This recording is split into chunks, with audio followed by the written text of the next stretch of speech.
Hello प्रिय विद्यार्थियों, आप सभी का अपनी पाठशाला में स्वागत है। इस वीडियो में आप देख रहे हैं कक्षा 6 और 7 की कार्य पुस्तिका, जो कि प्रवाह नाम से रखी गई है। सत्र 2023-24 के लिए नई कार्य पुस्तिका, सत्र 2023-24 के लिए नई कार्य पुस्तिका। इसमें थोड़ी सी 1-2 मिनट की सामान्य जानकारी होगी, उसके बाद में हम कार्यपत्र के बारे में चर्चा करेंगे। इस कार्य पुस्तिका में कुछ निर्देश भी मिले हैं और पिछले साल की कार्य पुस्तिका की तुलना में यह थोड़ी नई डिज़ाइन से बनाई गई है। इसमें साफ साफ लिखा गया है OCR आधारित परख पत्र भी इसमें दिया गया है, आधार रेखा का मूल्यांकन भी दिया गया है और कार्य पत्रकों को नई डिज़ाइन से निर्मित किया गया है। पिछली वाली कार्य पुस्तिका में जो कुछ दिया गया था उससे भी बेहतर बनाने का प्रयास इसमें किया गया है। तो आप सभी इसको समझने का प्रयास करेंगे और केवल नकल पर ध्यान न दे करके समझ पर ध्यान देने का प्रयास करेंगे। यह कक्षा 6 और 7 की है। इसका नाम प्रवाह रखा गया है। इससे अगली क्लास की जो 8वीं की होगी उसका नाम प्रखर होगा। कक्षा 4 और 5 में प्रयास और कक्षा 3 में पहल।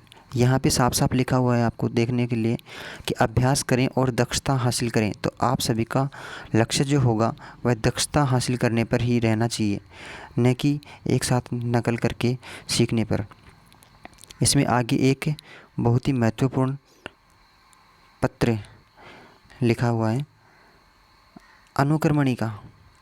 अनुक्रमणिका में साफ साफ दिया हुआ है कि OCR है, पहले आधार रेखा मूल्यांकन है, फिर गतिविधियां हैं। एक गतिविधि दी गई है, एक मूल्यांकन के बाद में एक गतिविधि का पेज दिया गया है जिसमें कुछ अपने को करना होगा, उसके बाद में सीखना होगा। यहाँ पे कार्यपत्रक 1 से लेकर के 5 तक दे रखे हैं। फिर एक इन 5 में से आकलन पत्रक दिया गया है। फिर गतिविधि नंबर 2, इससे पहले गतिविधि 1 यहाँ पे हो गई थी मूल्यांकन के बाद में यहाँ पे, और फिर गतिविधि 2।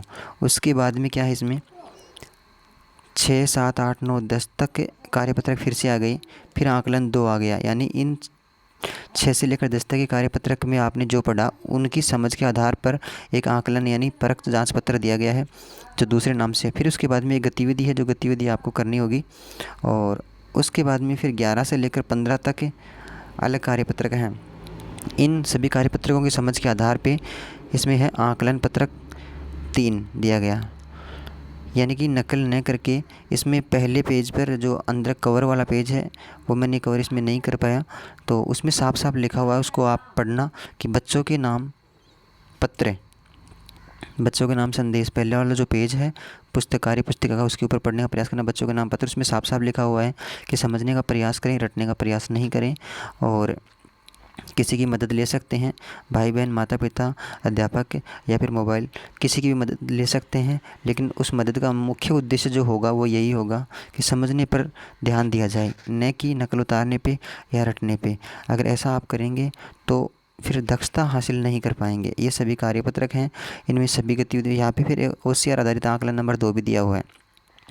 फिर सभी गतिविधियों के बाद में आकलन पत्रक और कार्यपत्रकों के बाद में जब ये कंप्लीट हो जाएगी, ये सारे आकलन पत्रक पहले वाले, जैसे ये आकलन पत्रक 7 है तो इसमें 34 से लेकर 37 तक जो कार्यपत्रक दिए गए हैं उनके आधार पर ये आकलन पत्रक है। तो एक साथ भरने का प्रयास बिल्कुल भी न करें। कार्यपत्रक एक समझ में आ जाए तो दूसरे का प्रयास करें। यहाँ पर है आकलन पत्रक फेस्ट से संबंधित, ये OCR आधारित है। OCR आधारित आधार रेखा मूल्यांकन भाग फेस्ट है ये, तो इसको समझने का प्रयास करेंगे। एक बार मैं फिर से रिपीट कर रहा हूँ कि आप केवल नकल न उतारें, प्रश्न को समझने का प्रयास करें। और ये वीडियो समझने के लिए है, न कि नकल उतारने के लिए। हो सकता है 5-7 मिनट का टाइम लग जाए इसमें, पर ये आपकी समझ को बेहतर बनाने के लिए उपयोगी होगा। इसलिए आप कुछ समय के लिए इसको आराम से देखें, नकल करने के उद्देश्य से बिल्कुल भी नहीं देखें, अन्यथा आपके समझ में नहीं आएगा और 5 मिनट में आप लिख तो लोगे लेकिन फिर सीख नहीं पाएंगे, अपनी दक्षता नहीं हासिल कर पाएंगे। तो इसमें क्वेश्चन नंबर 1 है, मैं थोड़ा लंबा बनेगा ये, तो इसके लिए तो सॉरी है, पर फिर भी आपकी समझ को बेहतर बनाने के उद्देश्य से ये बनाया गया है, तो इसको समझने का ही प्रयास करें, न कि नकल करने का। कौन सी संख्या 4874 से 2 सैकड़े बड़ी है? अब इसमें प्रश्न को पढ़ेंगे पहले आप, और प्रश्न को पढ़ने के बाद में आप उसको समझने का प्रयास करें। यानी क्या करना है क्या नहीं करना है, संबंधित बॉक्स में अपन टिक लगाएंगे। लेकिन ये संख्या साफ साफ बोल रही है 2 सैकड़े बड़ी है, तो 1 सैकड़े का मतलब होता है 100, 2 सैकड़े का मतलब हुआ 200। तो इनमें से 4874 874, तो आप इधर रफ कार्य कर लेंगे। ये हो गया 4874 से 2 सैकड़े बड़ी है तो 200 और बड़ी है, तो जोड़ के देख लो इनको कितना होता है।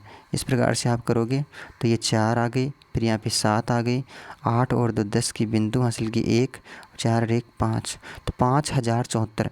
अब ये 5074 कौन से बॉक्स में है? तो ये पहला बॉक्स है, ये इस संख्या का है, दूसरा बॉक्स इसका है और तीसरा बॉक्स इस संख्या का है 5074। तो ये तीसरे बॉक्स में है ना 5074, इसमें अपने को सही का टिक लगाना होगा। 5074 ये सही का टिक। टिक इस प्रकार से लगाएं, क्योंकि होशियार आधारित है तो होशियार बनने का अभ्यास भी आप करेंगे। तो टिक इस प्रकार से लगाएं कि बॉक्स के बाहर नहीं जाए और सुंदर भी लगे देखने को। तो क्वेश्चन नंबर 1 आपने कर लिया। इस प्रकार से आप रफ कॉपी अपने साथ में रखेंगे, क्योंकि अपना उद्देश्य दक्षता हासिल करना है, सीखना है, न कि नकल करना, भले 10 मिनट एक्स्ट्रा लग जाएं। क्वेश्चन नंबर 2 है, फिर इसमें 2007 को अंकों में कैसे लिखा जाएगा? तो इसको भी आप लिख के देख लीजिए। पहले यहाँ पे 2000 लिख लीजिए और फिर 7 और जोड़ लीजिए उसमें, तो कितना हो जाएगा नीचे 7002। किसको लिखना नहीं आता उसके लिए है, बाकी समझने वाले डायरेक्ट भी समझ पा रहे हैं कि 2007 इनमें से कौन सा है। तो ये 2007 दूसरे नंबर की जो संख्या है उस बॉक्स में अपन ने दूसरे नंबर के बॉक्स में टिक लगा देंगे। तो ये हो गया प्रश्न नंबर 2। फिर क्वेश्चन नंबर 3 है, इसमें निम्न में से कौन सा विकल्प 9740 को शब्दों में दर्शाता है? तो आप जैसा पढ़ोगे वैसा लिखा हुआ मिलेगा। आप 9740, तो ये लिख रहा 9740 नंबर दूसरे नंबर के बॉक्स में है ये 9740।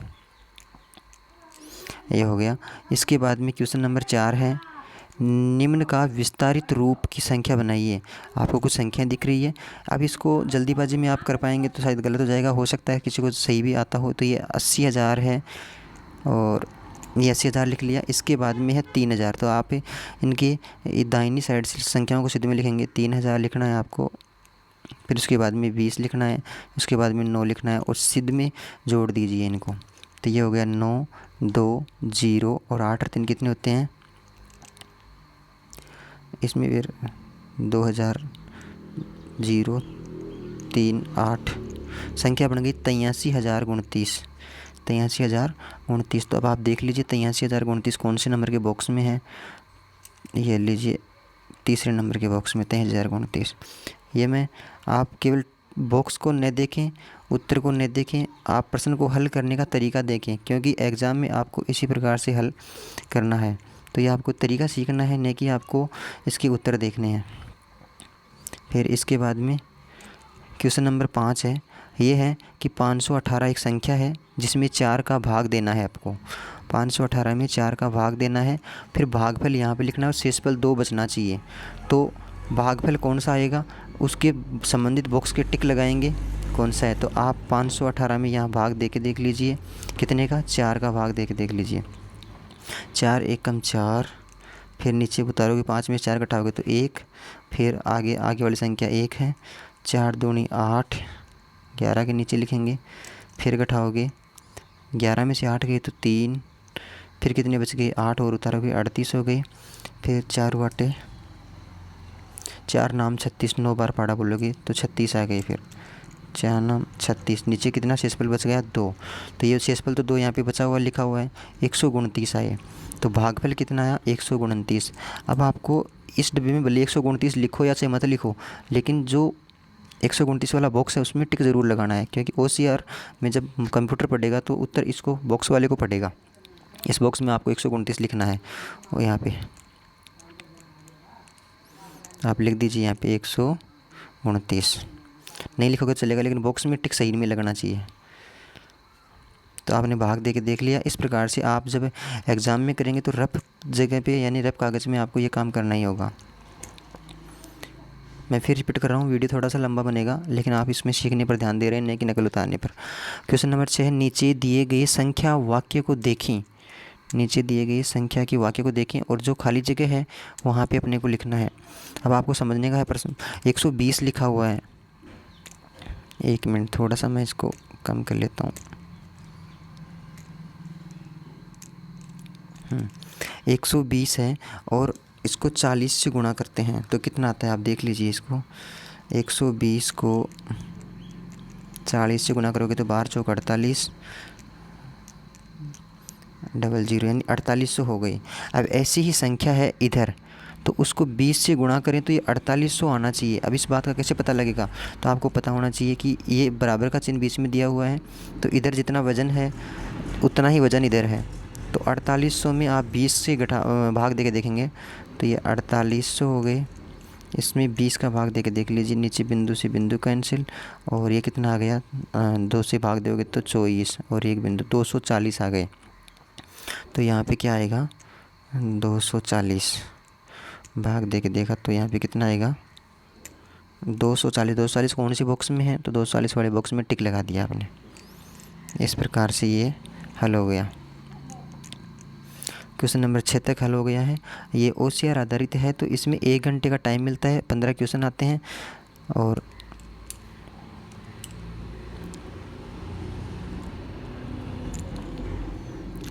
आराम से सावधानी से इसको हल कर पाएंगे। क्वेश्चन नंबर 7, इसमें निम्नलिखित में से कौन सा विकल्प नीचे दी गई संख्या रेखा पर बिंदु P का मान हो सकता है। तो आप इसको देखने का, ये संख्या रेखा है, इसको समझने का प्रयास करेंगे। यहाँ पे 0 लिखा हुआ है, और 0 के बाद में यहाँ पे 1, यहाँ पे 2, यहाँ पे 3, ये समान दूरी पे लिखे हुए हैं। अब आपको पढ़ना है कि एक संख्या के बीच में कितने छोटे भाग बना रखे हैं। देखना 1, 2, 3 और ये चौथा, मतलब 0 से लेकर 1 के बीच में 4 भाग बराबर के हैं। इसी प्रकार से 1 के और 2 के बीच में भी 1, 2, 3, 4 हिस्से बराबर के हैं। तो इसमें कहने का मतलब ये होगा, 0 से लेकर 1 तक गए तो 1 पूरा हिस्सा हो गया, फिर 1 से लेकर 2 तक गए तो 2 पूरे हिस्से हो गए, तो 2 तो पूरे हिस्से हो गए, और फिर तीसरे हिस्से में से 1 हिस्सा ले लिया, तो 2 सही 1 बटे 4। 4 क्यों आएंगे, क्योंकि एक संख्या के बीच में 2 से 3 के बीच में प्रत्येक में बीच में 4 टुकड़े किए गए हैं, तो 2 सही 1/4। तो इसमें कौन से नंबर का बॉक्स सही उत्तर टिक लगाएंगे, 3 नंबर में। ये लीजिए 2 सही 1/4, यानी 2 तो पूरी संख्या ही आ गई, और फिर तीसरी संख्या में से 1 टुकड़ा लिया है, ये हो गया। इसके बाद में क्वेश्चन नंबर 8। क्वेश्चन नंबर 8 को कैसे पढ़ेंगे आप, 747 में 4 का भाग देने पर भागफल और शेषफल क्या होगा। तो इसको आपको हल करना पड़ेगा। पहले आप कॉपी में भाग दे के देखेंगे, प्रयास करना, और फिर मिलान करना, देखिए सही आता है कि आपका। ये लिख दिया 747, इसमें भाग देना है आपको 4 का, भागफल यहाँ पे आएगा, शेषफल नीचे बचेगा, तो उसको हल में लिखना है। 4 एकम 4, नीचे 7 में 4 इकट्ठा होगा तो 1, अगली संख्या उतारेंगे 4, हो गई 14, और फिर 4 का भाग दोगे, 4 एकम 4, 4 दूनी 8, 4 तिये, मैंने गलत तो नहीं कर दिया, 4 एकम 4 उतारे 4, हाँ शेषफल गलत लिख दिया यहाँ पे। ये लीजिए 4 में से 7 में 4 इकट्ठा हो गए तो 3 बच गए यहाँ पे, और इसके बाद में अगली संख्या उतारी 4, अब ये हो गए 34। अब फिर 4 का भाग दोगे कितनी बार, 34 से ऊपर नहीं जाना चाहिए, तो 4 आठे 32, 4 आठे 32, फिर 34 में से 32 इकट्ठा हो गए तो कितना बचेगा, नीचे 2, फिर अगली संख्या है 7, तो 4 छिगे 24, 4 छिगे 24। अब 27 में से 24 नीचे इकट्ठा हुए तो कितने बच गए, 3, तो 186 तो आ गया भागफल, और नीचे शेषफल कितना बच गया, 3। तो ऐसा बॉक्स कौन सा है जिसमें ये शेषफल दिख रहा हो और भागफल दिख रहा हो आपको। 186 तो है भागफल इसका, यानी 186 तो है भागफल, तो ये तीसरे नंबर के बॉक्स में है 186 तो भागफल ये रहा, और नीचे 3 शेषफल है। तो अपन सही उत्तर कहाँ पे लगाएंगे, इस बॉक्स में टिक लगाना है, क्योंकि कंप्यूटर इस बॉक्स वाले टिक को पढ़ेगा। बाकी जो रफ काम है इसको मैं हटा देता हूँ। ये लीजिए, ये क्वेश्चन नंबर 8 हो गया। इसके बाद में क्वेश्चन नंबर 9 है। इसमें निम्न में से सबसे बड़ी भिन्न कौन सी होगी। तो आपको इसमें एक ट्रिक दिख रही है, वो है ऊपर वाले को अंश बोलते हैं और नीचे वाले को हर बोलते हैं। इसमें 6, इसमें 6, इसमें 6, इसमें 6, यानी सभी का हर समान है। तो जिनमें सभी का हर समान होता है उसमें बड़े अंश वाली भिन्न तो होती है बड़ी, और छोटे अंश वाली भिन्न होती है छोटी। तो सबसे बड़ा अंश 6 है इसके ऊपर वाले का, बाकी इसमें 2 है, इसमें 3 है, इसमें 4 है। तो तीसरे नंबर की जो भिन्न है इसमें 6 हर दिया हुआ, तो ये संख्या ये भिन्न सबसे बड़ी हो जाएगी। ये इसका नियम काम करता है। अब क्वेश्चन नंबर नेक्स्ट है, क्वेश्चन नंबर 10। निम्न में सबसे छोटी भिन्न कौन सी होती है। तो इसमें भी वही ट्रिक काम कर रही है। ट्रिक कौन सी है, हर समान है क्या, पहले ये देखना पड़ेगा। हर इसमें 5 है, 5 है, 5 है, 5 है, तीनों का हर समान है, तो छोटे अंश वाली जो भिन्न होगी वह सब छोटी हो जाएगी। छोटे अंश वाली भिन्न छोटी हो गई। लीजिए, इसके बाद में क्वेश्चन नंबर 11 है। निम्न में से शून्य कोने और शून्य किनारे वाली आकृति को पहचानिए। तो जिसमें शून्य कोने दे रखे हैं, देखो इसमें भी कोने हैं, इसमें भी कोने, इसमें भी कोने, इसमें भी कोने, सब में कोने हैं, लेकिन इसमें कोना नहीं है, कोई कोना नहीं है। तो इस प्रकार की आकृति को अपन ने सही से टिक के लगाना है। अब ध्यान रखना इसमें हल कैसे करना है। ये तो है आकृति और ये इसका बॉक्स है, फिर दूसरे नंबर की ये आकृति और ये इसका खाली बॉक्स है, फिर तीसरे नंबर में ये आकृति और इसका बॉक्स ये है। इसी प्रकार से ये आकृति और इसका बॉक्स ये है। तो बॉक्स में जो तीसरे नंबर ने पहला नंबर की आकृति ये रही, दूसरे नंबर की आकृति ये रही, तीसरे नंबर की ये रही, चौथे नंबर की ये रही। तो दूसरे नंबर वाला है ना, उसमें टिक लगाना है अपने को, क्योंकि इसमें शून्य कोने और शून्य किनारे दे रखे हैं, यानी कि ये लीजिए टिक लगा दिया इसके।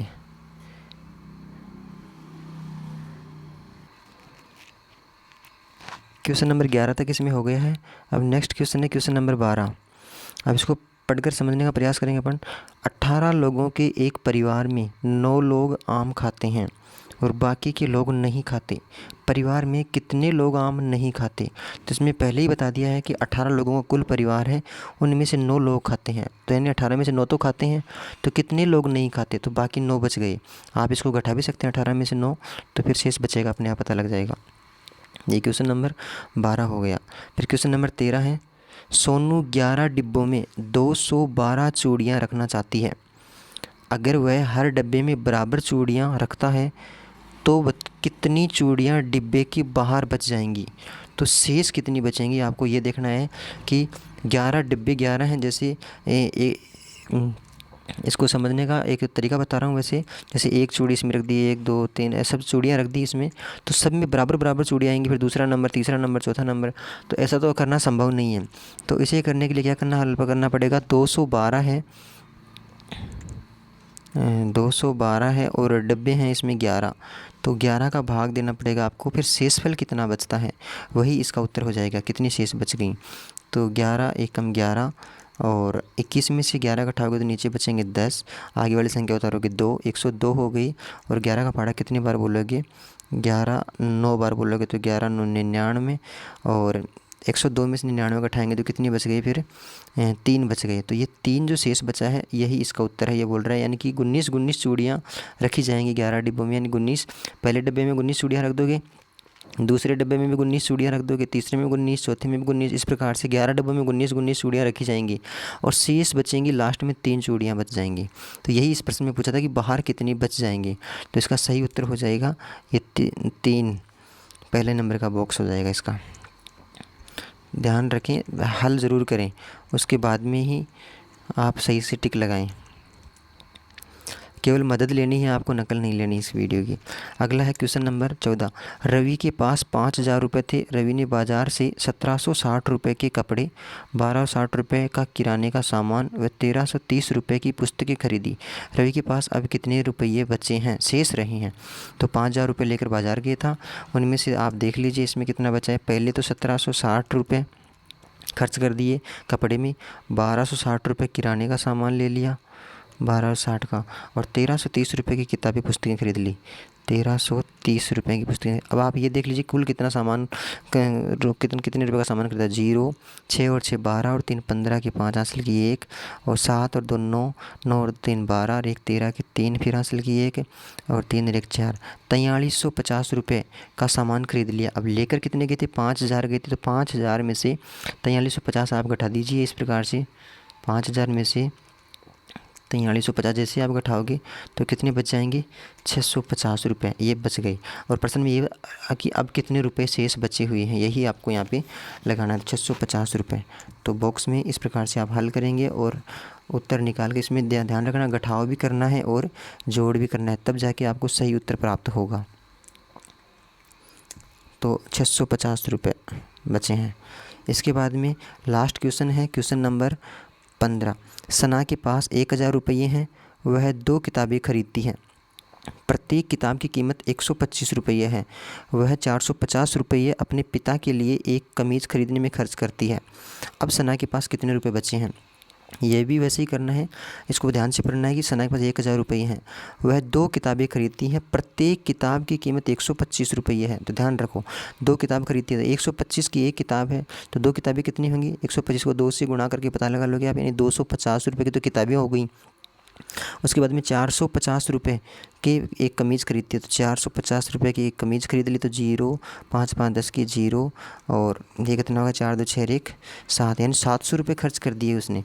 अब कितने रुपए बच गए, तो 1000 रुपये लेके गई थी बाज़ार में और 700 रुपये का सामान खरीद लिया, तो अब कितने रुपये बच गए, 300 रुपये शेष बच गए। तो इस प्रकार से इस बॉक्स में आपने टिक लगा दिया।